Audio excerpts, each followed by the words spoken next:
आप एक तंग और अंधेरी गुफा में हैं, जहां सिर्फ एक लालटेन के सहारे आगे बढ़ रहे हैं।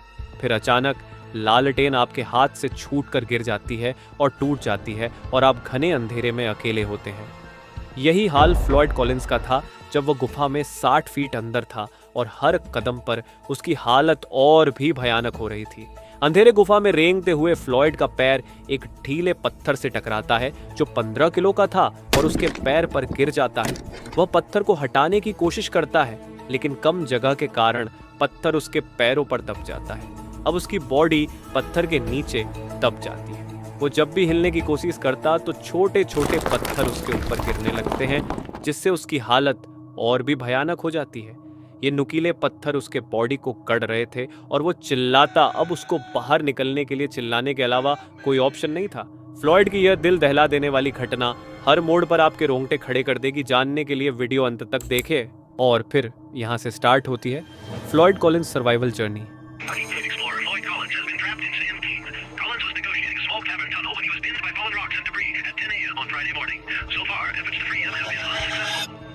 अमेरिका में एक यूनिक सिटी है, केव सिटी, जहां दर्जनों भर केव्स है और वहां के लोगों की अर्निंग केव एक्सप्लोरेशन से ही होती है। तो बात है साल 1925 की। फ्लॉयड कॉलिंस ने अपने फादर के फार्म में एक केव एक्सप्लोर किया इस मोटिव से कि वहां टूरिस्ट आए और उनसे उसका प्रॉफिट हो। फ्लॉयड ने टूरिस्ट को अट्रैक्ट करने के लिए बहुत एडवर्टाइजमेंट भी चलाई, लेकिन कोई भी उसके केव में जाना पसंद नहीं करता था क्योंकि उसके केव में कोई खास बात नहीं थी। तो फिर उसके बाद फ्लॉयड ने किसी और की प्राइवेट प्रॉपर्टी पर एक और केव एक्सप्लोर किया और केव की डिस्कवरी किया और डील रखा कि 50% प्रॉफिट लैंड ओनर के साथ शेयर होगा। और ये केव हाईवे से काफ़ी पास में थी, सिर्फ 100 यार्ड की दूरी पर, जिससे टूरिस्ट का ध्यान केव पर आ जाता। लेकिन इस केव में भी कुछ ऐसा खास नहीं था जिससे कि ये केव टूरिस्ट को अट्रैक्ट कर पाए। बट फिर फ्लॉयड को पता चलता है कि इस केव के अंदर एक अनोखा जिप्सम क्रिस्टल चैम्बर है जो कि टूरिस्ट को केव में आने के लिए अट्रैक्ट कर सकता है। लेकिन वह क्रिस्टल चैम्बर काफ़ी अंदर था और वहां तक पहुंचना मुमकिन नहीं था क्योंकि वहां तक जाने के लिए कोई रास्ता बना नहीं था। तो अब फ्लॉयड के पास 2 ऑप्शन बचते हैं। एक तो केव के अंदर रास्ता बनाए, जिससे कि रास्ता बनने के बाद टूरिस्ट केव को एक्सप्लोर कर सके, जिससे उसको प्रॉफिट हो, या फिर सेकंड ऑप्शन था हार मान ले और उदास हो जाए। लेकिन फ्लॉयड फर्स्ट ऑप्शन चूज करता है और वो डेली 12-12 घंटे केव में खुदाई करता इस होप से कि जल्दी से जल्दी जिप्सम क्रिस्टल चैम्बर तक रास्ता बन जाए। फिर 30 जनवरी 1925 को, उसी दिन जिस दिन यह केव में फंसता है, वह क्रिस्टल चैम्बर तक रास्ता बना लेता है और अब उसे वहां से रिटर्न होकर केव के बाहर जाना होता है। लेकिन रिटर्न जाते टाइम फ्लॉयड केव में बुरी तरीके से 60 फीट के गहराई में अटक जाता है, जहां उसका हिलना भी इम्पॉसिबल था। वह अंधेरे में वहां हेल्प हेल्प चिल्लाने लगता है। काफ़ी चिल्लाने के बाद भी उसकी आवाज़ किसी को सुनाई नहीं दे रही थी क्योंकि केव के पास कोई नहीं था। वह चिल्लाता और वही सो जाता और पूरे 23 घंटे तक ऐसे ही चिल्लाता रहता है। 30 जनवरी का पूरा दिन, पूरी रात गुजर जाती है, लेकिन इसे सुनने वाला कोई नहीं था। तभी इसकी किस्मत अच्छी थी कि प्रॉपर्टी के ओनर्स वहां आते हैं और प्रॉपर्टी के ओनर के बेटे को फ्लॉयड के कपड़े केव के बाहर दिखते हैं। फिर वह केव के अंदर जाकर देखता है तो उसे हेल्प मी ऐसी आवाज़ें सुनाई दे रही होती है। तभी वह अपने पेरेंट्स को बताता है और ये खबर पूरे एरिया में फैल जाती है और वहाँ हज़ारों की संख्या में भीड़ जमा हो जाती है। लेकिन उनमें से कोई भी उसे बचाने के लिए आगे नहीं बढ़ता है। तभी उसका भाई होमर कॉलिंस डिसाइड करता है कि वह उसको बचाने के लिए केव में जाएगा। फिर होमर केव के अंदर जाता है और जैसे ही वह केव में एंटर करता है तो आधे रास्ते में ही उसके कपड़े फट जाते हैं। फिर भी वह अपने भाई को बचाने की पूरी कोशिश करता है। फिर फाइनली वह फ्लॉयड के पास पहुंचता है और तभी होमर के पैर फ्लॉयड के सिर पर टच होते हैं। लेकिन यह सिचुएशन काफ़ी भयानक थी क्योंकि कंडीशन ये थी कि फ्लॉयड यहाँ था और पत्थर उसकी पैरों को दबाए हुए थे और वह भारी वजन के छोटे पत्थरों से घिरा हुआ था और छोटे पत्थरों के पहाड़ उसके ऊपर थे जो कि गिरने के लिए तैयार थे। क्योंकि यहाँ की ओपनिंग बहुत छोटी थी तो यहाँ केवल 2 ऑप्शन अवेलेबल थे। ऑप्शन 1 होमर को अपने पैरों को नीचे करके केव में आना था, लेकिन इससे फ्लॉयड को कुछ मदद नहीं होती। तो सेकंड ऑप्शन था कि मुंह के बल नीचे जाया जाए और फ्लॉयड के पैरों पर जो पत्थर है उन्हें हाथों से एक एक करके हटाया जाए। होमर ऐसा ही करता है। वह मुंह के बल नीचे जाकर पत्थर को हटाने लगता है, लेकिन गुफा कमजोर होने के कारण जैसे ही वह पत्थर हटाने की कोशिश करता, फ्लॉयड के ऊपर मौजूद पत्थर उसके ऊपर गिर जाते। अब वह काफी क्रिटिकल कंडीशन में फंस चुका था और होमर भी वहां परेशान हो चुका था और होमर वहां से बाहर निकल जाता है। जैसे ही होमर केव से बाहर निकलता, न्यूज रिपोर्टर की भीड़ उसके आजू बाजू लग जाती है। वह फ्रस्ट्रेट होकर किसी को कुछ नहीं बताता है। अब तक ये खबर आग की तरह पूरे अमेरिका में फैल जाती है। तभी एक रिपोर्टर फ्लॉयड का इंटरव्यू लेने केव में घुसता है और इस भयानक कंडीशन में उसका इंटरव्यू लेता है, लेकिन फ्लॉयड जवाब देने के हालत में नहीं था।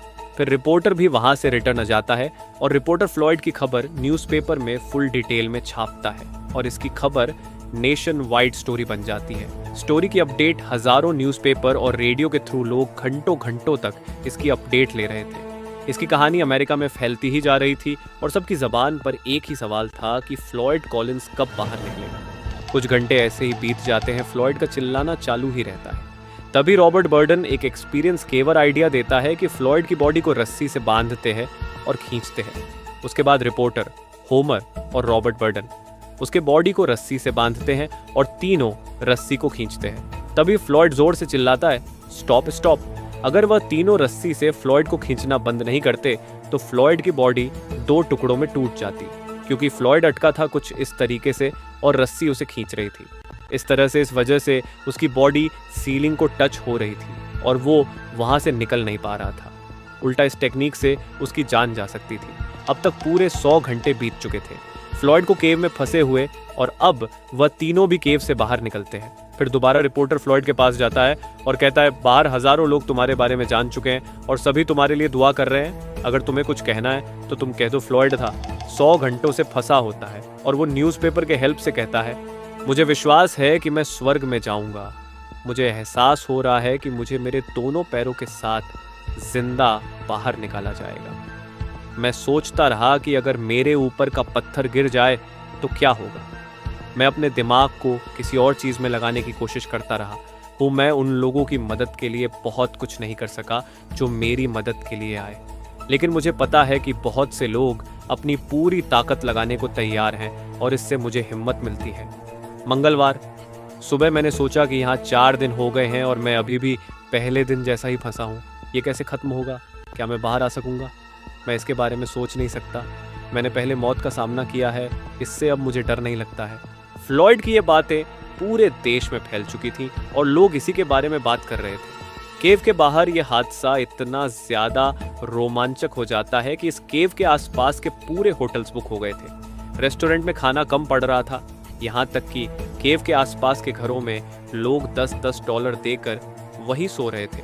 अब तक पूरे 114 घंटे पूरे हो चुके थे। अब गवर्नमेंट भी इस इंसिडेंट में इंटरेस्ट लेना स्टार्ट कर देती है और रेस्क्यू टीम को भेजती है। उनमें से एक रेस्क्यूअर केव में जाते हैं और फ्लॉयड तक पहुंचते हैं, जहां वह देखते हैं कि फ्लॉयड हेल्प के लिए चिल्ला रहा होता है और अब रेस्क्यूअर के आसपास छोटे छोटे पत्थर गिरने लगते हैं तो रेस्क्यूअर रिटर्न जाने लगता है। तभी फ्लॉयड उसे कहता है कि उसे बहुत प्यास लगी है। तभी रेस्क्यूअर फ्लॉयड को पानी पिलाता है, लेकिन फ्लॉयड सिर घुमाकर पानी पीने से इनकार कर देता है। फ्लॉयड की इन हरकतों से रेस्क्यूअर समझ जाता है कि ये अपने साथ मुझे भी मरवाने की कोशिश में है, इसलिए रेस्क्यूअर जल्दी से वहां से निकलता है। अब फ्लॉयड अकेला केव में दबा रहता है और वहां बैठे लोग भी कुछ कर नहीं पा रहे थे। फाइनली वो केव पूरा दब जाता है और अब जो एक आखिरी रास्ता था जिससे फ्लॉयड के पास पहुंचा जा सकता था, वह भी बंद हो चुका था। इसका मतलब उनके पास सिर्फ 2 ही ऑप्शन थे, हार मान लेना या फिर ऊपर से खोदकर फ्लॉयड के पास एक नया होल बनाना। बट यहाँ भी एक डर था कि होल बनाते बनाते फ्लॉयड को कहीं चोट न लग जाए। बट इसके अलावा उनके पास कोई ऑप्शन नहीं था, तो वह सभी केव के ऊपर होल करने में लग जाते हैं और फ्लॉयड को इस बात का अंदाजा नहीं था कि उसके 55 फीट ऊपर किस लेवल का ऑपरेशन हो रहा है। शहर से कई प्रोफेशनल ग्रुप्स इस रेस्क्यू मिशन पर काम कर रहे थे। ये एक प्रोफेशनल रेस्क्यू मिशन बन चुका था। 75 लोग इस रेस्क्यू में शामिल थे और वे हर घंटे 2 फीट जमीन खोद सकते थे, यानी 55 फीट खोदने में उन्हें लगभग 30 घंटे लगने वाले थे। फिर सवाल ये था कि क्या फ्लॉयड इतने समय तक जिंदा रह पाएगा। फिर भी टीम के मेंबर्स फुल स्पीड में काम कर रहे थे, लेकिन उनकी स्पीड धीरे धीरे कम हो रही थी। फ्लॉयड की सांसों की जानकारी एक रेडियो एम्पलीफायर से मिल रही थी। जिससे उसके जिंदा होने का पता चलता था। लेकिन 30 घंटों की बजाय अब तक 144 घंटे बीत चुके थे और टीम ने सिर्फ 44 फीट ही जमीन खोदी थी। तभी बारिश होने लगती है और ठंड में ओले गिरने लगते हैं, जिससे होल के कोलैप्स होने के चांसेस बढ़ गए। फ्लॉयड को फंसे हुए अब 15 दिन हो चुके थे और अब रेडियो एम्पलीफायर भी बंद हो गया था, जिससे फ्लॉयड के सिचुएशन का पता नहीं चल पा रहा था। फिर 16 फरवरी को फाइनली 55 फीट की होल बनाई जा चुकी थी और केव ओपन हो गई थी, लेकिन फ्लॉयड 17 दिन बिना खाने, पानी और गर्माहट के जिंदा नहीं रह सका। रिपोर्टर के अनुसार वह 3 दिन पहले ही मर चुका था। अगर यह मिशन 3 दिन पहले कंप्लीट होता तो फ्लॉयड को बचाया जा सकता था और फिर उसकी बॉडी को निकालकर एक मेटल के बॉक्स में चैन से बांध कर रखा गया और इस तरह फ्लॉयड का भयानक तरीके से अंत हो जाता है और इसी तरह छोटे बच्चे केव में फंस जाते हैं। उनकी स्टोरी ऊपर क्लिक करके देख सकते हो। Thank you.